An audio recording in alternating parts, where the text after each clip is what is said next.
તેમની અહીંયા આપણે જે કંઈ વિધિ કરવાની વિધિ કરી અને શેષ કથા સુદામા ચરિત્ર અને 11મો સ્કંદ ને 12મો સ્કંદ રહ્યો છે કે આ પ્રસંગ પછી આપણે આગળ કથાને લઈ જઈશું. ચડાવવા થયા, ગોપી વૃંદે ગોવાળ વૃંદે કર્યા, વ્યક્તિગત કર્યા, પણ ચડાવવા તો પૈસા વાળા કરી શકે એવો દરેક જણનો એવો મત હતો. પણ કન્યાદાન તો આપણે સૌ કરી શકીએ અને કન્યાદાન બોલી શકીએ. જેને કન્યા હોય, આપણને ખબર નથી, પરીક્ષિતને તો 7 દિવસનો સમય મળ્યો. બાપુ આપણને કહ્યું કે આપણને હવે પછીની ક્ષણો પણ મળશે કે કેમ એ આપણને ખબર નથી.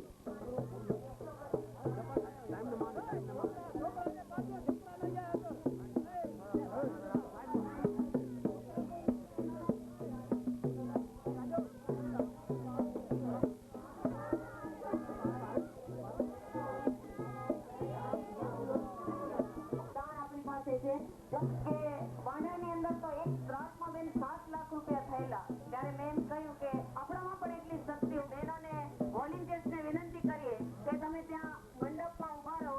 જે બેન કન્યાના માતા પિતા વરવાવાળા જે ભાઈ ના છે મોંઘી બેન, એ લોકો ઝડપથી કથા મંડપમાં આગળ આવતા જાય. 101 બાળાચોરવાળા ભક્તિબેન તરફથી અપાય છે કન્યાદાનમાં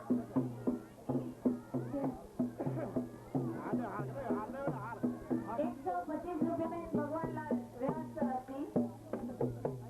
રામાબેન ગોવિંદજી તરફથી ₹101. રામાબેન ગોવિંદજી તરફથી ₹101. કમળાબેન માવજી સોની 101. કમળાબેન માવજી સોની તરફથી ₹101.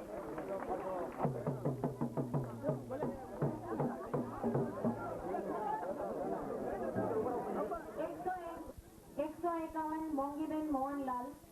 મને એમ લાગે છે કે આ મહત્વ સમજશે અને પોતે એની અંદર ફાળો આપશે. 125 રૂપિયા રામજી ધનજી પટેલ વરજડી વાળા. 125 રાધાબેન નારાયણ ઠક્કર ભુજ. 125 ઈશ્વરલાલ લાલજી સાંકલા ગઢસીસા. 125 શ્રીહરિ. 125 કેશવજી વિશ્રામ પરવાડિયા ગઢસીસા. 125 શિવજી લદ્દા પોકાર. 125 અર્જણ માવજી રંગાણી. 425 ગોવાળિયા ગ્રુપ. 125 રાધાબેન નારાયણજી ઠક્કર. 125 બોરીવલીવાળા. 101 મધુબેન વ્યાસ. 101 મધુબેન વ્યાસ. ખૂબ સરસ બહેનો, વોલેન્ટિયર્સ ઝડપથી આવતા જાઓ અને ઝડપથી બહેનોને મળતા જાઓ. 51 રૂપિયા 25 રૂપિયા 125 ભગવાનજી. 51 રૂપિયા મણીલાલ જેઠા. 101 નિર્મળાબેન રમેશભાઈ ચોથાણી. 501 રૂપિયા મંજુલાબેન ચંદ્રકાંત રેડિયા. 51 રૂપિયા 1 અને 51 રૂપિયા બીજી વાર રામ ભરોસે. 125 રૂપિયા ગોપાલભાઈ જેઠા. 125 રૂપિયા ગોપાલ. 51 રૂપિયા 100 રૂપિયા રામ ભરોસે. 125 સામજી કિમજી. જાનુભા લાખિયાજી 101. 101 દેવજી કરમસિંહ ગઢ. 51 રૂપિયા ગોવિંદ નારાયણ વરજડી. ઝવેરબેન લાલજી ₹51. રામ ભરોસે ₹51. 100 રૂપિયા શાંતાબેન કરશન. 11 રૂપિયા રામ ભરોસે. નાગજી વિરમજી ગઢસીસા 51 રૂપિયા. ₹525 મંજી ચીંદી હિરાણી રામપર રેખા. ઈશ્વર તમને આપશે, દિલા ખાલી કરો તો ભરાશે. નાનભાઈ મણીલાલ 101. નાન જેને ગણ્યા પણ નથી અને ગણવા પણ નથી. 51 રૂપિયા રામ ભરોસે. 101 રૂપિયા 101 ભાનુબેન છબીલાલ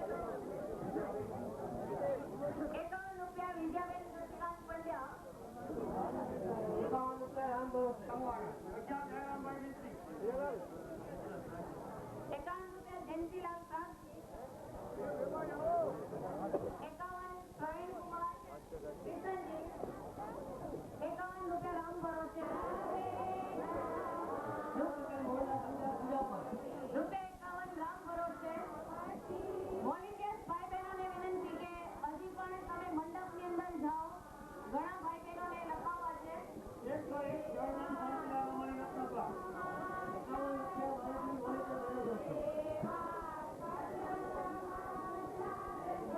રૂપિયા 51 કાનજી મંદિર, લક્ષ્મીપુર, 101 જેસરા રામજી વરજડી.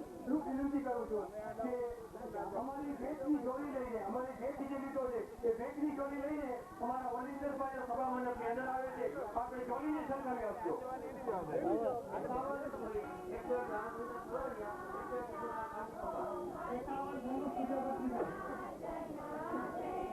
ક્યાંક ખિસ્સામાં કરકસર કરજો, પણ આવો લાવો નહીં મળે સ્થિતિ છે. આમ તો આમાં વિનંતી ન હોય, ગૌરવ હોય. સીતારામ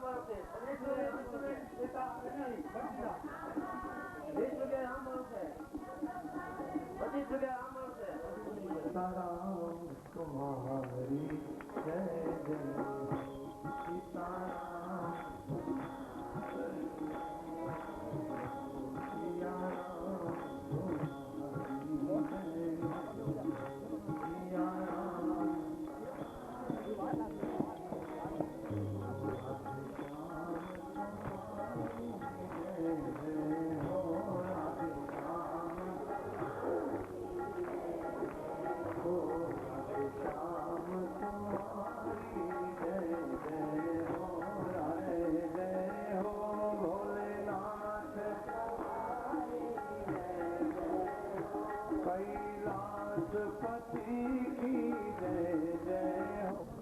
આપણા લોક જીવે, આપણા ગામડાના માણસો ભાવથી આ લગ્નને ગાય છે.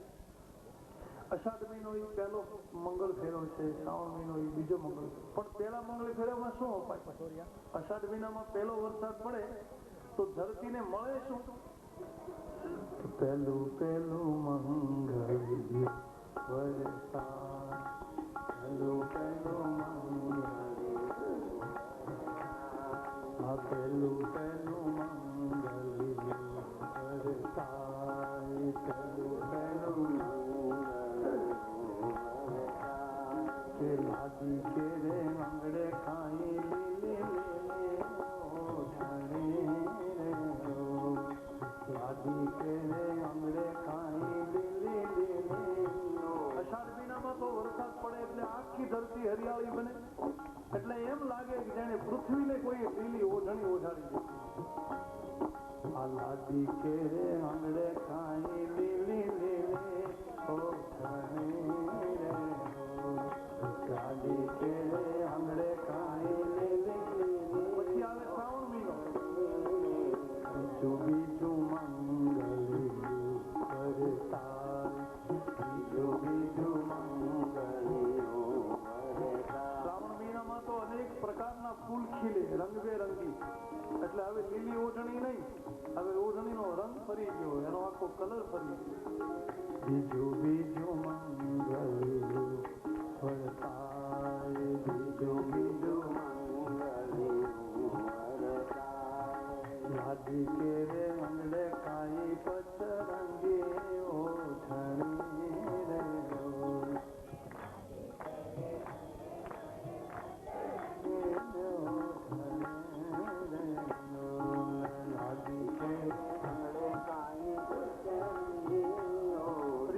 ત્રીજો મંગળ ભાદરવો મહિનો, ત્રીજો મંગળ વરસાદ, ત્રીજો મંગળ વરસાદ, ત્રીજો મંગળ વરસાદ, ત્રીજો મંગળ વરસાદ.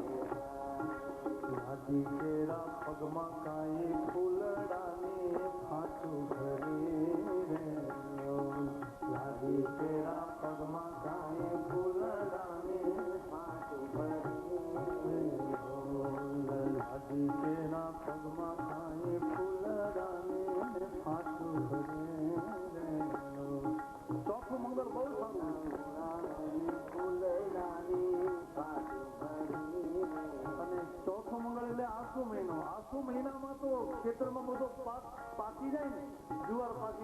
બાજરો પાકી જાય, અડદ મગ અનાજ બધું પાકી જાય.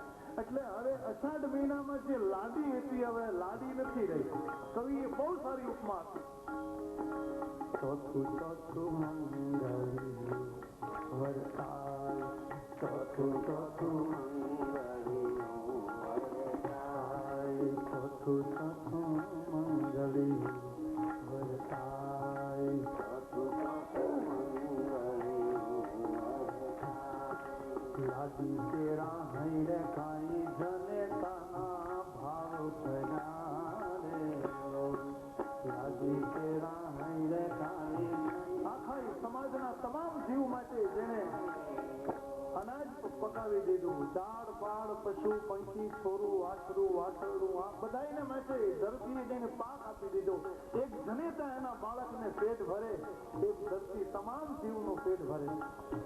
લાડી કેરા હૈ રે કાઈ જનેતાના ભાવ ભર્યા રે, લાડી કેરા હૈ રે કાઈ જનેતાના ભાવ ભર્યા રે. હલા લીલા તમે હલા લીલા ઉતરા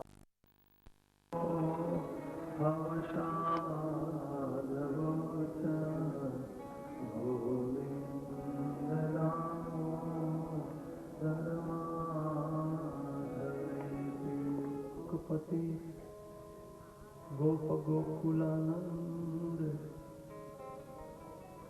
જીવન જશોદાનંદ કે હું નમો કૃષ્ણ બ્રજચંદ.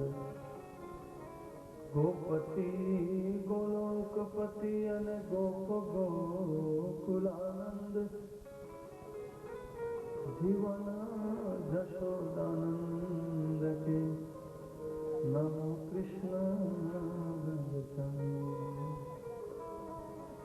ગંગાજીના પાવન તટમાં બેસીને પરીક્ષિત રાજા પરમાત્માનું આ દિવ્ય ચરિત્ર અનશન વ્રત લઈ અને દ્રઢ હરિચરણનો અનુરાગ કરીને અકંઠ રીતે શ્રવણ પાન કરી રહ્યા છે.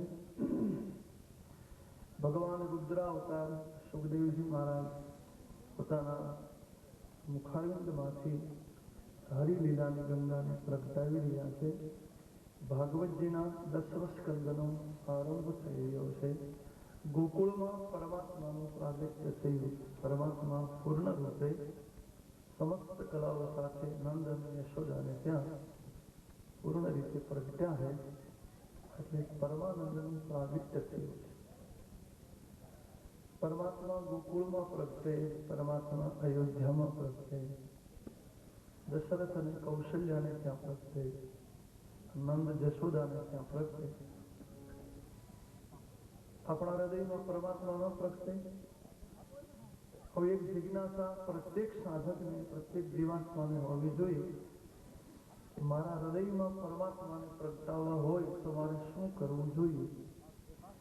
પરમાત્માના પ્રાગટ્ય માટે શાસ્ત્રમાં એમ લખ્યું છે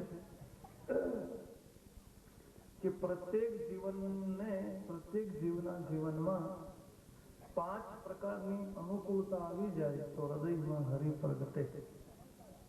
મારા તમારા જીવનમાં 5 ભૂમિકાની અનુકૂળતા આવી જોઈએ. જોગ લગન ગ્રહ બાર તિથિ સકલ ભય અનુકૂળ. જોગ લગન ગ્રહ બાર અને તિથિ આ 5 જો અનુકૂળ બને આપણા જીવનમાં તો મારા તમારા હૃદયમાં પરમાત્મા પ્રગટે. પણ આ 5 વસ્તુ મોટે ભાગે કોઈના જીવનમાં અનુકૂળ હોતી નથી. મહદંશે પ્રતિકૂળતા હોય. જોગનો અર્થ છે મળવું, યોગ, જોડાવું.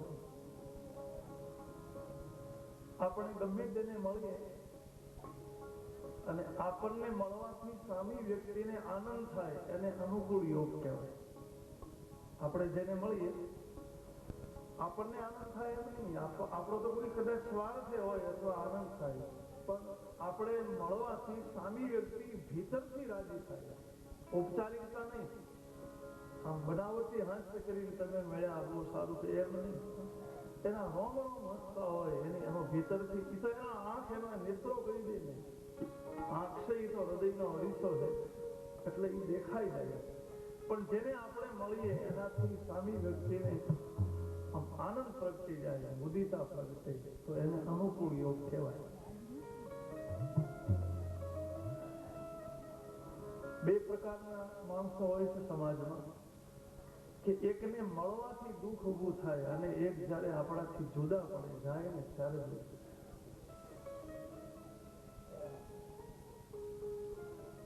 મિલત એક દારૂણ દુઃખ દેહી, મિલત એક દારૂણ દુઃખ દેહી, વિછરત પ્રાણ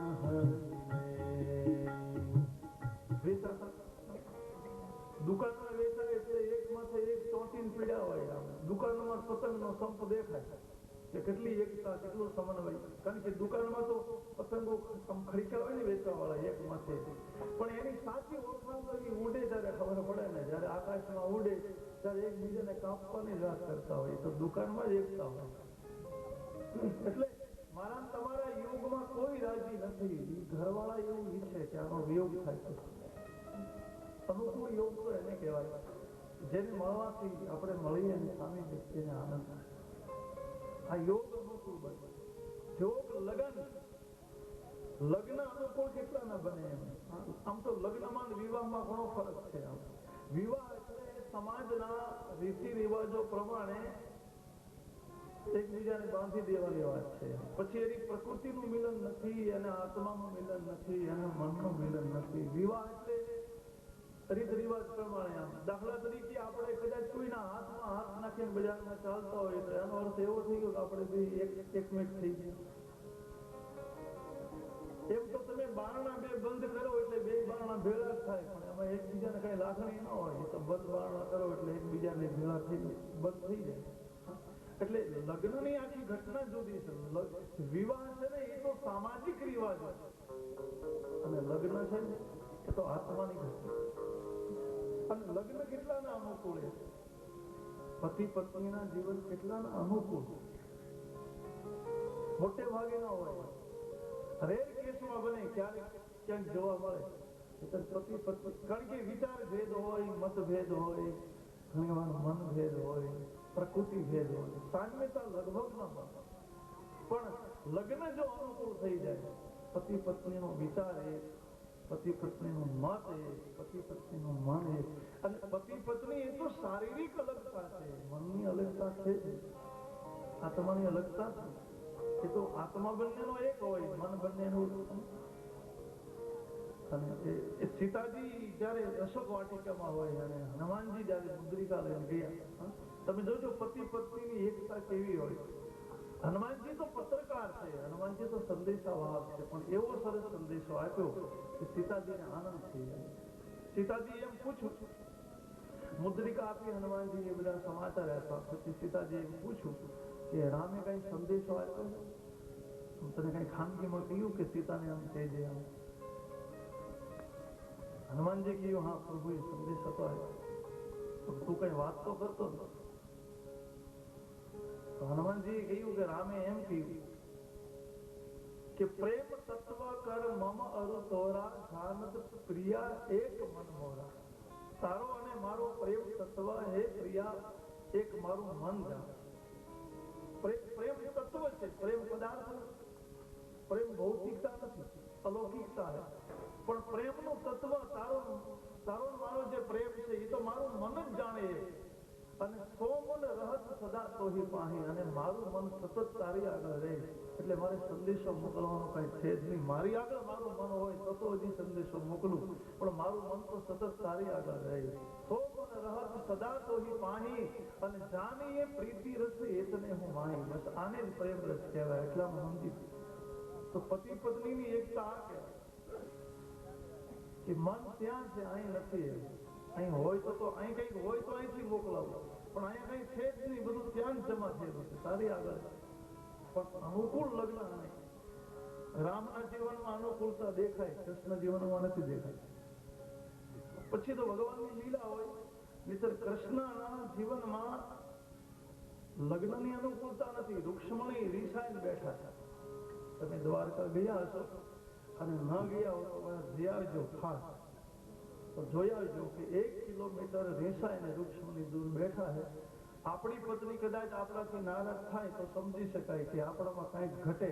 રૂપ ન હોય, ગુણ ન હોય, વિદ્યા ન હોય. આપણે જીવ છીએ એટલે આપણામાં કાંઈક ઘટે એટલે સ્વાભાવિક છે. પણ પરમાત્મામાં તો બધી વસ્તુ પૂર્ણ હોય, કૃષ્ણમાં શું ઘટે? એટલે એવી કઈ બાબતથી રૂક્ષ્મણીને દુઃખ લાગ્યું અને છતાંય રૂક્ષ્મણી રીસાઈને બેઠા. 5,500 વર્ષ થયા અને બધા દ્વારકામાં જાય છે, બધા જોઈને આવતા રહે, કોઈ સમાધાન નથી કરતું. કારણ કે આપણને સમાધાનમાં રસ જ નથી. ભેળા કરી દેવામાં આપણને આનંદ છે જ નહીં. આપણે એવું ઈચ્છીએ કે કઈ જુદા કરે. અને એટલે જ કવિ કાગે બહુ સારું કે હું એકવાર દ્વારકા ગયો ને એટલે દ્વારકાના દેવળોમાં મને યાદ આવે. કુટુંબ કલેશ તારે થોડા નોતા સાંભળા રે. કુટુંબ કલેશ તારે થોડા નોતા સાંભળા રે. કુટુંબ કલેશ તારે તે થોડા નોતા સાંભળા રે. તે જેની ધામી વાલી દરિયાને કિનારે રે રાની રૂક્ષમણીના રોષણા રે. જેની ધામી વાલી દરિયાને જો કિનારે રે રાની રૂક્ષમણીના રોષણા રે. વાલામાને એકનું એ હૈયામાં તે બીજો ને આવ્યું.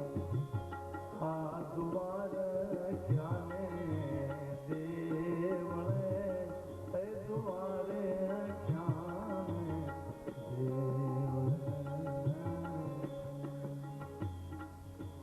લગ્ન અનુકૂળ લગભગ હોય જ. તમે પેલી વાત સાંભળી છે કે એક ભાઈ ઓફિસ થી છૂટી અને સાંજે ઘરે જતા સ્કૂટર ઉપર, એટલે બજારમાં કોઈની શમશાન યાત્રા સામે મળી. કોઈ ગુજરી ગયું છે એટલે એને શમશાને લઈ જતા. પણ લગભગ આખું ગામ શમશાન યાત્રામાં, કોઈ બાકી આબાદ વૃદ્ધ બધા. એટલે આ માણસને એમ થયું કે કોઈ મોટો માણસ ગુજરી ગયો લાગે, કોઈ પ્રતિષ્ઠિત માણસ. એટલે મોટા ભાગના બધા ગામના લોકો એને એમ થયું કે હું જોડાઈ જાઉં. તો એને બાજુમાં કઈ સ્કૂટર પાર્ક કરી અને છેલ્લે એ જોડાઈ ગયો શમશાન યાત્રા. હવે જોડાય તો ગયા, પણ પછી જાણવું તો જોઈએ ને કોણ ગુજરી ગયું. એટલે પાછળ જે ચાલતા હતા એને પૂછ્યું કે કોણ ગુજરી ગયું. પાછળ વાળાએ કીધું કે અમે હજી હમણાં જોઈન્ટ થયા એટલે ખબર નથી. એટલે એને એમ કે હું આગળ જઈને કોઈને પૂછું. એટલે ભીડ ઘણી હતી એટલે આમ કઈક જગ્યા કરતો એકબીજાને કોણીઓ મારતો વચ્ચે ગઈ. એને પૂછ્યું કોણ ગુજરી ગયું. તો જેને લઈ જાય છે એ ગુજરી ગયા. તો અમને ખબર કોણ ગુજરી ગયું એ ખબર નથી. એટલે કે હજી આગળ જાઓ તે નજીકના તો લોકો જે એના સગાવાળા એ તો બાજુમાં જ છે, ત્યાંય કોઈ જવાબ ન હોય. પછી એને એમ થયું કે જેને ઉપાડ્યા છે એને તો ખબર જ હશે કાંધમાં. એટલે છેક માણસ આગળ જેને કાંધમાંથી ઉપાડ્યા તેને પૂછ્યું કોણ છે. મારા મિસિસ ગુજરી. તમારા પત્ની? એને તો કાંઈ હતું જ નહીં, કાંઈ નહોતું. તો પછી અચાનક એ માણસે કહ્યું પેલો આગ લઈને જાય તમે જોયું? હવે એને જોયું. એની બાજુમાં કૂતરો આવે તમે જોયું? પછી કૂતરો કરડી ગયો અને 4 કરે. પેલા ભાઈ કીધું કૂતરો વેચવો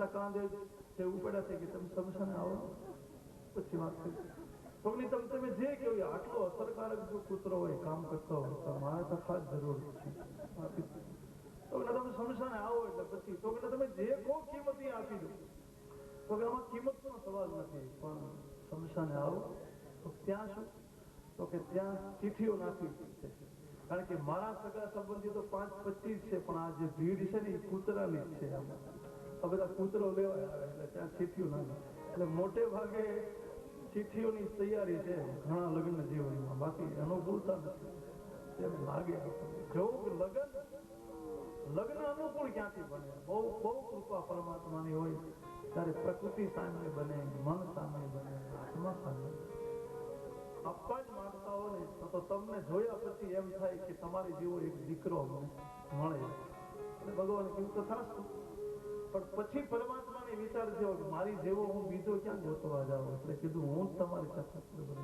અને પછી શત્રુપા આગળ પ્રભુ આવ્યા કે હવે તમે માગો ત્યારે શત્રુભાઈ કીધું કે મારા પતિએ માંગ્યું ને એમાં બધું આવી ગયું કારણ કે તમે અમારી ત્યાં દીકરો બનીને આવો ને એટલે પહેલો લાભ મને મળે મારા પતિને પછી મળે બાળક જન્મેનો લાભ તો માને જ પહેલો મળે એટલે તપસ્યા બને બંને અલગ અલગ કરી પણ મન તો બંનેનું એક જ હતું મારા પતિએ જે માંગ્યું એમાં મારે જુદું કઈ માંગવાનું છે જ આને અનુકૂળ લગ્ન એટલે જોગ લગ્ન અને ગ્રહ આ સૂત્ર બહુ સારું છે ગ્રહ એટલે ઘર નહીં પણ ગ્રહ એટલે કુટુંબ કુટુંબમાં ભાઈઓ હોય કાકા દાદાના ભાઈઓ હોય પણ લગભગ કુટુંબ કોઈને અનુકૂળ ન હોય એમાં હોય જ તે વિખવાય અને મેં તો એવું સૂત્ર વાંચ્યું છે કે જેનું બહુ મોટું કુટુંબ હોય જેને બહુ ભાઈઓ અને બહેનો કાકા દાદાના પિતરાય ભાઈઓ હોય એને દુશ્મન ગોતવા ક્યાંય બહાર જવું જ ન પડે બધું અંદરથી જ પૂરું કુટુંબ લગભગ અનુકૂળ ન હોય ભાગ્ય જ અનુકૂળ હોય કારણ કે નજીક વાળા હોય ને એ જ શરૂ કરતા અને તમે ગમે તેટલા ડાયા હો ને પણ તમે 2-3 તત્વોને સમજાવી જ ન શકો એક પાડોશી કોઈ દી ન સમજે દુનિયા આખી સમજે એક પાડોશી ન સમજે એક કોઈ દિવસ પત્ની ન સમજે તમે ગમે એટલું સમજો અને પત્નીને સમજાવવાનું સાહસ તો કોઈ દી કરવું જ નહીં શાંતિથી રહેવું હોય તો અને હું તો એમ કહું કે ઘરે ગયા પછી તો શ્રોતા જ બની જાવ વક્તા તરીકે રહેવું જ નહીં એને વક્તા થવાનું પત્ની નહીં સમજે તમે બધાને સમજાવી શકશો એટલે સારામાં સારું એક સૂત્ર છે કે પત્નીને સમજાવવા કરતા પત્નીને સમજી લેવી વધારે એ કઈ બાજુ જાય એનો ધ્યેય ક્યાં છે એની ધારા કઈ બાજુ એ સમજી જાવ એટલે પછી ઘણું બધું એને સમજાવાય એક પાડોશી ન સમજી શકે એક પત્ની ન સમજી શકે અને એક પિતરાઈઓ કોઈ ન સમજે કુટુંબ ન સમજે ગમે તેટલા આપણે કદાચ બહાર સારા હોય વિદ્વાન હોય અથવા તો ગમે તે પાસામાં મારો તમારો સમાજનો પ્રકાશ હોય પણ આ 3 તત્વો હંમેશા વિરોધાભાસ કુટુંબ અનુકૂળ બને જ નહીં તો બહુ પરમાત્માની કૃપા થઈ જાય ત્યારે નહીતર તો એમાં વિરોધાભાસ જ હોય એટલે ગ્રહ અનુકૂળ ન જોગ અનુકૂળ લગ્ન અનુકૂળ ગ્રહ અનુકૂળ બને જોગ લગ્ન ગ્રહ 12 નો અર્થ દિવસ થાય 12 એટલે દિવસ અને દિવસના આવા 12 ના પ્રયોગો રામચરિત માનસમાં હનુમાન ચાલીસામાં કરવામાં આવ્યો જો સત 12 પાઠ કર કોઈ છૂટ હી બંધી માણસ કોઈ અને ભૂપ સહસ્ર દસ એક હી 12 લગે ઉઠાવન કારણ કે દિવસની ગણતરી પહેલા એમ હતી ત્રેતા યુગમાં અત્યારે આપણે સમયને મિનિટમાં સેકન્ડમાં કલાકમાં અઠવાડિયામાં પખવાડિયામાં મહિનામાં વર્ષમાં એમ સમયને આપણે ગણીએ પણ ત્રેતા યુગનું સમયનું ગણિત જુદું હતું લંકા કાંડમાં એક દોહો આપ્યો છે કે લવ નિમેષ પરમાણુ જુગ વર્ષ કલ્પ સંચંડ ભજસિન મન તેહી રામ કો કાલ જાસ કો દંડ ત્યારે સમયને લવમાં નિમિષમાં પળમાં ઘડીમાં ચંદમાં બાણમાં આ રીતે ગણવામાં આવતો મગન જામ રસદંડ જુગ પુની મન બાહેરથી ભગવાન શંકર જ્યારે કથાની શરૂઆત કરે ત્યારે એમ લખ્યું છે કે 2 દંડ પૂરતો મનને શંકર ભગવાન બહાર લાવે મગન ધ્યાન રસ દંડ જુગ દંડ એ સમયનું એક માપ હતું જેમ આપણે કલાકમાં સમયને માપીએ અઠવાડિયામાં માપીએ મિનિટમાં માપીએ એમ 12 એક દિવસનું માપ દિવસ અનુકૂળ કોનો હોય દિવસ અનુકૂળ કોને કહેવાય અનુકૂળ દિવસ કોને કહેવાય જ્યારે મારા તમારાથી હરિભજન થાય, હું તમે જાણે કઈ સજ્જનના કર્મ કરી શકીએ, અથવા તો મને તમને કોઈ સંત મળી જાય, અથવા તો સદગુરુની પ્રાપ્તિ થાય, ત્યારે એને અનુકૂળ દિવસ કહેવાય. સંપન્ન નામ તો ગોકુળ છે, પણ ગોકુળનો બીજો અર્થ આપણું શરીર થાય. ગો શબ્દના આપણા શાસ્ત્રોમાં ઘણા અર્થ હોય. ગો એટલે પૃથ્વી થાય, ગો એટલે ભક્તિ થાય, ગો એટલે ઇન્દ્રિયો થાય, ગો એટલે પરમાત્મા થાય, ગો એટલે દહીં થાય, ગો એટલે દૂધ થાય. કૃષ્ણ સમાધાન માટે કૌરવો આગળ જાય. કૃષ્ણની એવી ઈચ્છા હતી કે કૌરવો જો સમજી જાય, અને આમ તો અર્ધુરાજ જ પાંડવોને દેવું જોઈએ, પિતાની સંપત્તિના સમાન હિસ્સા પડે, પણ કદાચ કૌરવો અર્ધુરાજ ન આપે, પણ 5 ગામડા જો પાંડવોને આપે ને તો યુદ્ધ જેવી ઘટના ઊભી ન કરે. એટલે કૃષ્ણ ભગવાન સમાધાન માટે, વૃષ્ટિ કરવા માટે દુર્યોધનની સભામાં દ્રૌપદીને પહેલા મળ્યા કે હું જાઉં છું દ્રૌપદી, તમારા તરફથી કંઈક કહેવડાવવું હોય. દ્રૌપદીને ગમ્યું નહીં. કૃષ્ણ ભગવાનને કહ્યું, આમ ચોટલો બતાવી, 25 નાગણીઓનો જોડો આવ્યો હોય ને એવો કોરો ચોટલો બતાવીને કહ્યું કે તમને ખબર છે મારી પ્રતિજ્ઞા છે, દુશાસનના લોહીમાં ચોટલો ન બોલું ત્યાં સુધી હું તેલ ન સાંભળું. પણ તમે આજ જાઓ છો અને છતાંય મને એમ પૂછો, પણ નહીં કુટુંબમાં ના કરો, અમારે પિતા ભૌમ પખે, હવે ઊંચો આપ જખે અને ધરે એથી ગોકુળના ધણી, આ તો નહીં કુટુંબમાં ના કરો અને પિતા ભૌમ પખે.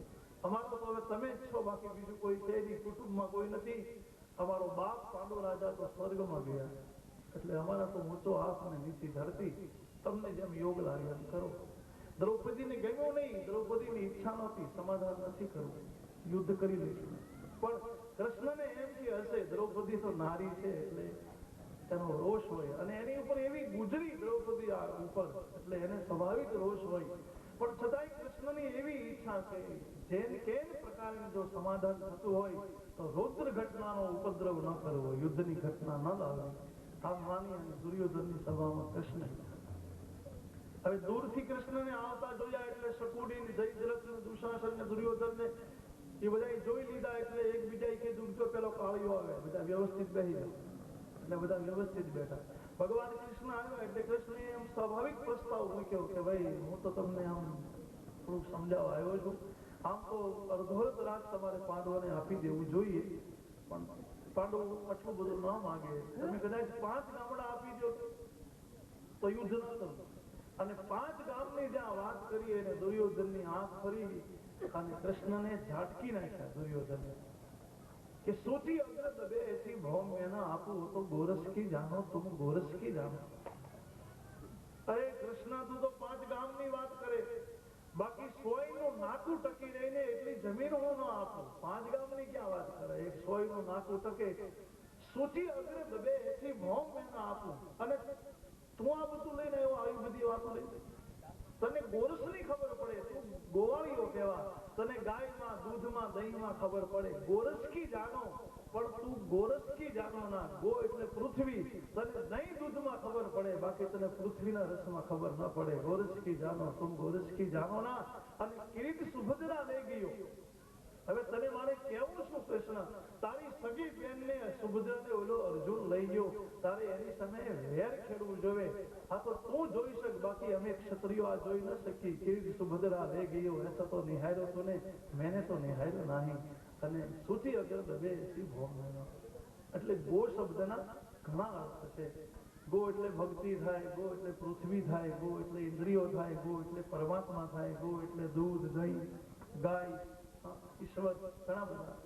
એટલે ગોકુળનો અર્થ ઇન્દ્રિયોનું કુળ, 10 ઇન્દ્રિયોનું બનેલું કુળ, એવું મારું તમારું શરીર અથવા તો મારું તમારું હૃદય, એને ગોકુળ કહેવાય. જશોદા તો મારી તમારી આંતરિક વૃત્તિનું નામ છે, મારી તમારી બુદ્ધિનું નામ. ઘણા વ્યક્તિમાં સંભવિત નથી. હનુમાનજીની એક જ તાકાત હતી કે લંકામાં પહોંચી શકે, પાછા આવી. બાકી બધા પોતપોતાનું બળ તો કીધું, પણ કોઈ 40 જોજન જાવ, કોઈ કે હું 50 જાઉં, અંગત કે હું જાઉં ખરો, પણ આવું કે ન આવું એ નક્કી નહીં. એ બધું નકામું. એટલે હનુમાનજીની શક્તિ પ્રગટ થઈ ગઈ. પણ હનુમાનજી જયારે તૈયાર થયા લંકામાં જવા માટે, ત્યારે એના મિત્રોને એમ કીધું કે તમે અહીંના બેસજો, હું હમણાં જ પાછો આવું. મને પૂરો વિશ્વાસ કે રામનું કાર્ય કરીને હમણાં આવીશ, તમને દુઃખ પડે તો સહન કરજો, પણ કંદમૂળ ફળ ખાઈ જજો. હવે હનુમાનજી એ લોકોને ત્યાં શું કામ બેસવાનું કીધું? હાવ નકામ. એને એમ કેવું જોઈએ તમે જતા રહો રામની આગળ, હું હમણાં સીતાની શોધ કરીને આવું. કારણ કે કદાચ હનુમાનજીને લંકામાં કઈ તકલીફ થાય તો આમાંથી તો કોઈ લંકામાં જઈ શકે એમ નથી, તો એને બેકાર ત્યાં બેસાડી રાખવાનો કોઈ અર્થ જ નહોતો. પણ હનુમાનજી સમજતા હતા કે આ બધાને હું સુગ્રીવ આગળ રામ આગળ મોકલી દઉં અને સીતાની શોધ કરીને હું એકલો રામ આગળ જાઉં તો સીતા શોધનો જશ મને એકલાને મળે, એની કરતા અમે બધા સાથે જઈએ તો અમને બધાય નહીં મળે. ભલે પછી મહેનત, ભલે એને થોડીક તો કોશિશ કરી છે ને, કદાચ પૂર્ણ રીતે પર્યાપ્ત પહોંચી ન શક્યા હોય, પણ અહીં સુધીની મહેનત તો છે જ ભક્તિને ગોતવાની. એટલે હનુમાનજી જેવા સંતની બુદ્ધિ એવી હોય કે કાર્ય પોતે કરે અને જશનું દાન બીજાને આપે. આપણે જેને મળી સામી વ્યક્તિને આનંદ થાય, આવું આપણું જીવન બની જાય તો એને નંદ કહેવાય. બુદ્ધિ મારીને તમારી બીજાને જશ આપવા વાળી થઈ જાય એને જશોદા કહેવાય. તો આ હૃદય રૂપી ગોકુળમાં પરમાત્માનું પ્રાગટ્ય થાય. આમ ગોકુળમાં પ્રભુ પ્રગટા છે. પછી તો કથાના રૂપે વ્યાસજીએ લીધું છે કે પરમાત્માનું પૂર્ણ પ્રાગટ્ય છે. રિદ્ધિ સિદ્ધિ બધી કોઈને કોઈ રૂપ ધરીને ત્યાં સતત સેવામાં હાજર છે. ઋષિ મુનિઓ જે પર્વતની ગુફામાં બેસી અને તત્વદર્શીની પ્રયાસ કરતા હતા, પણ જેને યોગમાં જપમાં અને નિધિધ્યાસન ધારણામાં જેને પ્રકાશ ન દેખાયો, એને પરમાત્માએ સંકેત કર્યો છે કે તમે ગોકુળમાં પહોંચો, હું મારા પૂર્ણ સ્વરૂપે ત્યાં પ્રગટું છું. એટલે કેટલાય ઋષિ મુનિઓની એકદમ ભીડ લાગી છે ગોકુળમાં. યમુના કિનારે કેટલાય મહાત્માઓ ઝૂમી રહ્યા છે.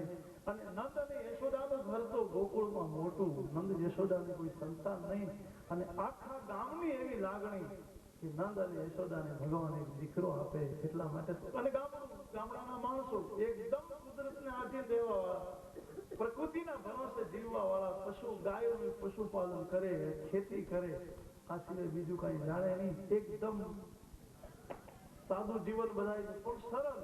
રસિક હૈદા રસે મર્મ મુખ મંડળે, અને માનવી મીઠડા પ્રેમ ભીના, એ તો પાણી જ્યાં આકરા મર્દની મૂછના, અને લલિત લાવણ જ્યાં સુંદરીના, સજલ ઘન રાજીમાં જમકતી વીજસી, અને ઘૂંઘટે ચમકતી સજલ સલજ રમણી, ભારતી ભૌમની વંદુતને આવડી, ધન્ય હો ધન્ય સૌરાષ્ટ્ર ધરણી. એક તો ગામડાનું જીવન, મહેનતું જીવન, પરિશ્રમી જીવન, સરળ હૃદય, એકદમ સરળ મન, અને મહેનત કરીને કુદરતના આધારે જીવવા વાળા લોકો. અને એમાં જશોદાને એટલે પરમાત્માનું પ્રાગટ્ય થયું. એટલે ગોકુળ વાળાને તો અતિ આનંદ થયો કે ભગવાનની બહુ કૃપા થઈ, જશોદાને ભગવાને દીકરો આપ્યો. આખું ગામ, અને ગામડાની તો એક પ્રકારની પ્રકૃતિ હતી. તો હવે ગામડા તૂટી ગઈ, નહીંતર ગામડા આવા હતા જ નહીં. ગામડામાં ગોકુળની કલ્પના હતી, અને એક કુટુંબની જેમ ગામ રહેતું. પહેલાના ગામડાના લોકો તો કેટલા હળી મળીને રહેતા, એકના સુખે બધાય સુખી, એકના દુઃખે બધાય દુઃખી. અને ગામડામાં તો કોઈનું મરણ થયું હોય, અને જ્યાં સુધી એનું મૃત શરીર, એનું શબ જ્યાં સુધી ગામમાં હોય ત્યાં સુધી તો કોઈ પાણી ન પીવે. પણ જે દિવસે ગામમાં કોઈ મરી ગયું હોય ને, તે દી આખો દિવસ કોઈ જમે નહીં. આજે અમારાથી જમાય નહીં, અમારા ગામમાં મરણ થયું, આટલી આત્મીયતા હતી. પણ હવે રાજકારણ એક એક ગામમાં પહોંચી અને ગામડાના હૃદયને તોડી નાખ્યું. રાજકારણ બધા ગામડાને તોડી નાખ્યું, ભાવ વિહીન કરી. નહીંતર ભાવથી રહેતા લોકો. સંપત્તિ નહોતી પેલા આપણા પાસે રૂપિયા નહોતા, સંપત્તિ નહોતી, જાડા કપડા પહેરતા હતા, આપણે જાડી ભાષા બોલતા હતા, પણ હૃદયના ભાવ બોલતા હતા, પ્રેમથી બધા જીવતા હતા, હળી મળીને. કોઈ માનસિક વૈમનસ્ય નહીં, પક્ષા પક્ષી નહીં, દ્વેષ નહીં, એકબીજાની ઈર્ષા નહીં. આ તો ખબર નહીં આ બધી કોણ ભેટ લઈને આવ્યું, બધું કેમ તોડી નાખ્યું, કઈ ખબર ન પડી. નહીતર તો ગામડાના વર્ણનો કેળા છે. તો શું ગામડું એટલે કેવું લાગે? ગામડાનો સવાર, અને બધાય સ્વાવલંબી, મ્યુનિસિપાલિટીની જરૂર જ નહીં તમે. કારણ કે સવારમાં ઉભા થઈને બધા આંગણા વાળે, પછી પોતપોતાના ઘરની હદ સુધી બધા શેરીઓ વાળે, એમ આખું ગામ સાફ થઈ જાય. મ્યુનિસિપાલિટીની જરૂર જ નહીં. અને તમે સવારમાં નીકળો ને શેરીમાં એટલે તમને સુગંધ મળે. આ ગામડાની પાસે એની મેળે સ્વાવલંબી, સ્વાશ્રયી, બધાય પોતપોતાની રીતે જીવતા. અને છતાંય મહેનતનું જીવન હતું ને, એટલે તંદુરસ્તી હતી, મહેનત જતી રહી. આપણે નથી રાવણનું વર્ણન વાંચતા કે રાવણને ત્યાં તો અગ્નિ રસોઈ કરી જાય, પવન વાંસીદા વાળી જાય, વાયુ વરુણદેવ પાણી ભરી જાય, ગણપતિ ધોતિયા ધોવે, આવા ગામડા વાળા બોલે શંકરજીના ભંડારી. શું રાવણની સાહેબીની વાત કરી. હવે તમે થોડોક વિચાર કરો તો હવે આપણામાં ને રાવણમાં બહુ ફરક રહ્યો નથી. રાવણને જે કરી દીધું એ આપણને કરી દે છે. આપણે કઈ બાકી નથી રાખ્યું. તમે આમ પંખાની સ્વિચ દબો એટલે તમને વાયુદેવ હવા નાખે. રાવણને જે ઉપલબ્ધ થયું એ મને તમને થયું. નળની ચકલી ખોલો એટલે વરુણદેવ તમારા માટલા ભરી દે, તમારી હેલું ભરી દે. પછી ગેસની ચાવીને આમ કરી અને છક કરો એટલે અગ્નિદેવ તમારી સેવા કરે. જે રાવણને મળ્યું એ બધું આપણને મળ્યું. અને જો આપણે સમજ્યા નહીં તો રાવણનું જે થયું એ આપણું થાય. જો સમજે ન આવે ભેજા કઈ બાકી નથી રાવણ આપણા. પણ આવા સ્વાવલંબી ગામડા હતા. માણસનું જીવન આવું હતું, સ્વાવલંબી. આપણા કવિઓ નથી ગાતા. અને આપણા વડીલોની માંગણી કેટલી સારી. આપણા વડીલો, આપણે ભગવાન આગળ માંગીએ ને આપણા વડીલો પેલા માંગતા ભગવાન બહુ સાદું માંગતા. એવા આંગણે રે દુજાણા ગોરલ ગાયના, આંગણે રે દુજાણા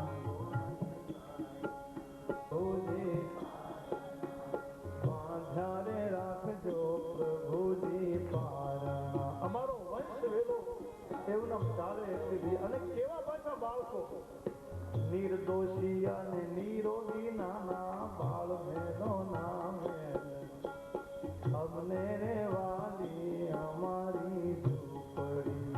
નિર્દોષી અને નિરોગી નાના બાળ મેનો નામ.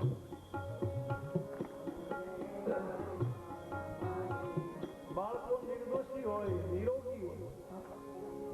પાણકોરાનું તો કાપડ આવતું, છોકરાને હિંચકાવાના જે ખોયા બનાવે ને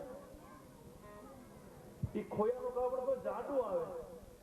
પણ બાળકો એટલા બધા નિર્દોષી અને નિરોગી ભગવાન દેતા ને કે 3 મહિનાનો છોકરો થાય એટલે 3 તો ખોયા ફાડી નાખે, પાટું મારી અને 3 ખોયા ફાટી. અને મહેનતની માગણી હકના રે ના ભયા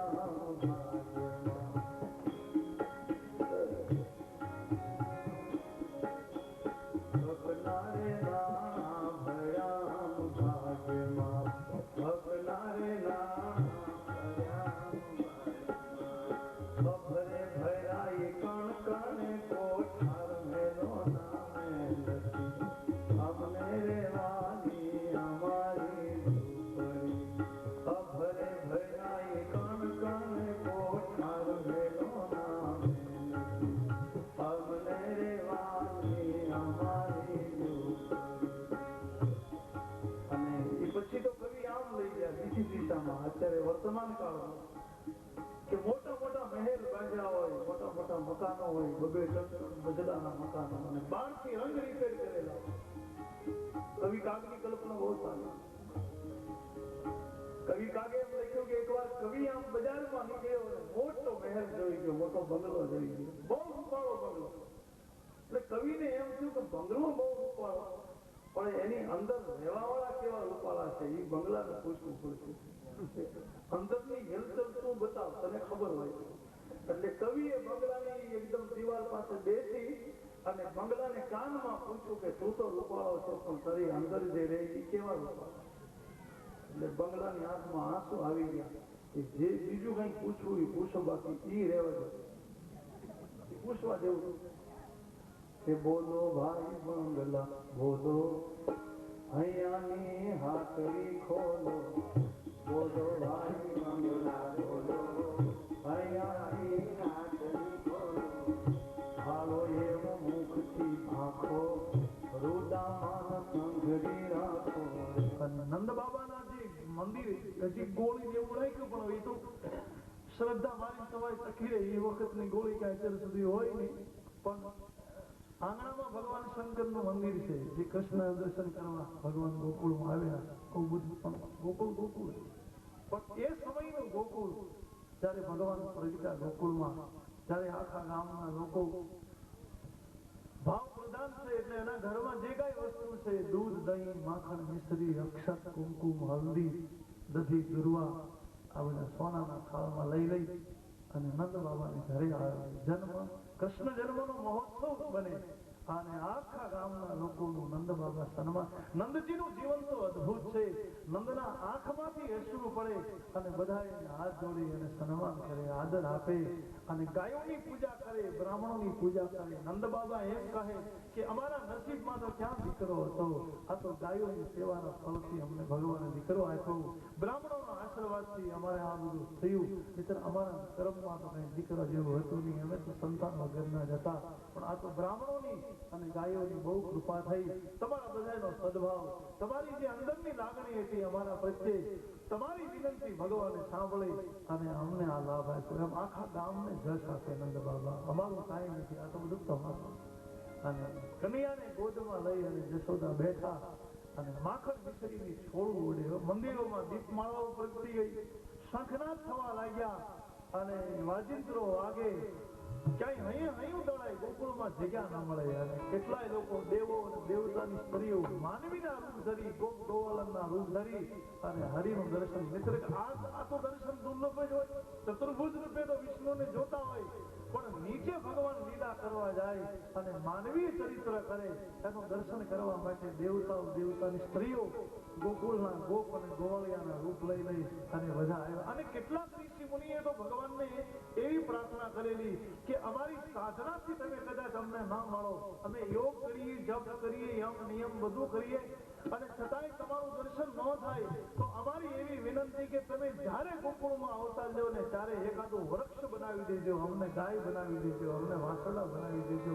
એટલે યોગીઓ અને ઋષિઓ બધા કોઈ ગાયો બનીને આવ્યા, કોઈ વાછરડા બનીને આવ્યા, કોઈ કદમના વૃક્ષો બનીને આવ્યા. પણ આજ હરિનો સાક્ષાત કરવા માટે આખી સૃષ્ટિ જાણે સચેત બની હોય અને સજીવન બની હોય. પરમાનંદ પ્રગટ્યો હે. દૂધની દહીંની આમ છોડી ઉડે શેરીઓમાં, સુગંધિત દ્રવ્યો છંટકાઈ ગયા અને માખણ મિશ્રીના તો શેરીમાં કીચડ થઈ ગયા લોકોનું. અને લોકો દાન કરે, એકબીજાને આપે, બીજું ત્રીજાને, ત્રીજું ચોથાને. કોઈ સ્વીકારે નહીં, બધા આપે, બધા ત્યાગ કરે. કારણ કે હવે લૌકિક સંપત્તિને પકડવાનો અર્થ નથી. અલૌકિક તત્વ જ્યાં વચ્ચે પ્રગટ થયું હોય, પરમાત્માની પ્રાપ્તિ થઈ જાય, પછી જગતના પદાર્થને કોણ પકડે? એ તો મૂર્ખ જ હોય. એટલે સંપત્તિની આખી સરિતા વહે, એની એ જ સંપત્તિ પણ પ્રવાહ બની અને આખા ગોકુળમાં ફરે. એકબીજાને આપે, બીજું ત્રીજાને આપે, ત્રીજું ચોથાને આપે, કોઈ પકડે નહીં.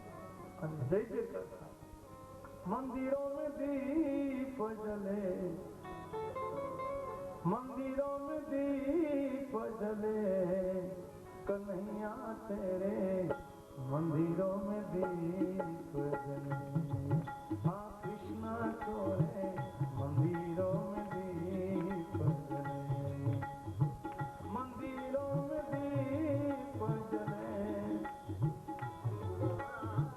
मंदिरों में दीप जले, कन्हैया तेरे मंदिरों में दीप जले. ओ कृष्ण तोरे मंदिरों में दीप जले, कन्हैया तोरे मंदिरों में दीप जले, मंदिरों में दीप जले, मंदिरों में दीप जले. हाँ कृष्ण तोरे मंदिरों में दीप जले, कन्हैया तोरे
સુધી નંદ મહોત્સવ ચાલે છે, ભગવાનના પ્રાગટ્યનો મહોત્સવ, અને આખું ગોકુળ થઈ છે ભાઈ. આ બાજુ કંસને માયાએ વાત તો કરી દીધી કે તારો કાળ તો જન્મી ચૂક્યો છે. પછી તો કંસને ખબર પડી કે ગોકુળમાં મારો કાળ છે, એટલે કંસે એક પછી એક અનિષ્ટો બધાય ત્યાં મોકલવાની શરૂઆત કરી, અને એમાં સૌથી પહેલા એક રાક્ષસીને મોકલી, પૂતના કરીને.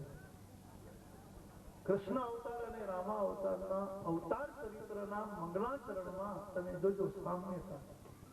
નહીંતર પરમાત્મા એવું બોલી ગયા છે કે જ્યારે જ્યારે રાક્ષસો વધશે ને ત્યારે હું અવતાર લઈશ, યુગે યુગે સંભવામી. ભગવાન એવું ક્યાંય નથી કીધું કે રાક્ષસીઓને મારવા હું આવીશ, રાક્ષસોને મારવા આવીશ. અને છતાંય રામ અને કૃષ્ણ અવતાર એ કદાચ રાક્ષસોને મારવાનો હશે, પણ બંને અવતારમાં શરૂઆત તો રાક્ષસીઓથી જ થઈ, રાક્ષસથી નહીં. રામે પણ પહેલા રાક્ષસી મારી, પછી બધા રાક્ષસોને માર્યા. અને કૃષ્ણ અવતારમાં પહેલી શરૂઆત પૂતનાથી થાય, રામે તાડકાથી શરૂઆત. પૂતનાનો અર્થ ભાગવતમાં પૂતના પવિત્ર જે નથી એવો કરવામાં આવ્યો. જેની વૃત્તિ પવિત્ર નથી, જેની વિચારધારા પવિત્ર નથી, જેની મલિનતા છે જેના હૃદયમાં, એને પૂતના કહે. પણ માયાનું રૂપ છે. પૂતનાની મોકલી ગોકુળમાં કંસે કે તું જા, તારી કઈ પણ કળાથી જશોદાના અને નંદના બાળકને મારી. પૂતના તો માયા, અને માયાના તો કેટલાય રૂપ છે. માયા તો બહુ રૂપાળી હોય, ગમે તેવા રૂપ લઈ. એટલે પૂતના ગોકુળના પાદરમાં આવીને વિચાર કર્યો કે કઈ રીતે જાઉં. પછી તો વિચાર અમને લાગ્યો એને કે અહીં તો બધા ગોપજનો અને ગોવાળનો રહે, એટલે હું ગોવાળનો રૂપ લઈ લઈશ. અને કૃષ્ણના જન્મ પછી તો ઘણા બધા લોકો આવે, બહારના સાધુ સંતો આવે, મહંતો આવે, લોકો આવે. જશોદાજીને તો કઈ એવો ખ્યાલ નહીં, બધાનું સન્માન કરે. એટલે લોકોની ભીડ તો રહેતી જ. કૃષ્ણ જન્મ પછી, પ્રભુના પ્રાગટ્ય પછી કોઈને કોઈ આવતા અજાણ્યા લોકો કેટલાના પરિચય કરવા, કેટલાની ઓળખાણ પૂછવી, બધા હરિનું દર્શન કરી કરી જતા રહે. એટલે પૂતના પણ એ રીતે જ આવી, અને બરાબર સવારના પહોરમાં. ચરિત્રો અલગ અલગ છે, કથા અલગ અલગ છે, પણ ભાગવતમાં જે ચરિત્ર આપ્યું છે એના ઉપરથી હું તમને કહી રહ્યો છું કે નંદને ત્યાં દૂજાણું ઘણું, ગાયું ઘણી બધી, 999 ગાયું. એટલે સવારમાં તો ખેડૂતને કામ જ હોય. કોઈ પણ આપણે ખેડૂતને ઘરે સવારમાં જઈએ તો સવારમાં તો એને કાં ગાયો દોવાતી હોય, કાં ગાયો દોવાની હોય, કાં તો પછી ક્યાંક છાશ ફેરતી હોય, કઈક બીજું બળદનું કામ હોય. તો સવારમાં બધા વ્યસ્ત હોય, ઘરના જેટલા સભ્યો હોય. હવે એમાં નંદ બાબાને ત્યાં જશોદાને ત્યાં તો આટલી બધી ગાયો દોવા દે, એટલે ગામના ઘણા બધા માણસો આવીને કામ કરતા હોય. કોઈક જગ્યાએ ગાય દોવાતી હોય, કંઈક દોઈ લીધી હોય, કંઈક વાછરડાઓ છૂટી ગયા હોય, કંઈક વાછરડાઓ દોડતા હોય, વળી કોઈ જગ્યાએ છાશ ફેરવાની બાકી હોય, કંઈક ફરતી હોય, કંઈક ફરી લીધી હોય. તો જશોદાને કહેવામાં આવે કે તમે માખણ ઉતારી આવો, છાશ ફેરી લીધી છે. આમ કન્યાને ગોદમાં રાખી ભગવાનને, અને જશોદાજી બેઠા. એમાં ગોપીઓ બે ત્રણ આવીને કીધું કે માં અમે છાશ ફેરવી દીધી, તું માખણ ઉતારીને લઈ આવ. અને જશોદાજી તો હજી વિચાર કરે કે હા જાઓ. ત્યાં પૂતના ગોવાલનનું રૂપ ધરી અને સામે આવે, અને જશોદાજી આગળ આવીને બેસી. અને માયાને બોલતા બહુ આવડે, માયા તો મીઠું બોલે. જશોદા માતામાં તો એવું કોઈ ભ્રાંતિ કે સંશય કે કોઈ પોતાનું છે પરાયું છે એવો તો ભાવ જ નથી. બધા સરખા. અને જે કોઈ આવે અને કન્યાને માંગે એટલે જશોદાજી કન્યાને આપે, રમાડવા, બધાને રમાડવા આપે. એટલે ગોવાલન પણ આવી, અને ગોવાલન જશોદાની આગળ બેસીને વાત મળી કરવા કે માં બહુ સારું થયું, ભગવાનની કૃપા થઈ, તમને ભગવાન દીકરો આપ્યો. અત્યાર સુધી તો જીવન ખાલી ખાલી લાગતું હતું, પણ હવે તો તમારે ભગવાને જીવન ભરી દીધું, અને બહુ સારું થયું. મેં તો વાત સાંભળી તો મને એમ થયું લાવ આજ તો હું માં જશોદાજીને બોલાવી આવું, બાળકનું દર્શન કરી આવું જોઈએ. આમ મીઠી મીઠી વાત કરી જશોદાજી ભરમાઈ ગયા.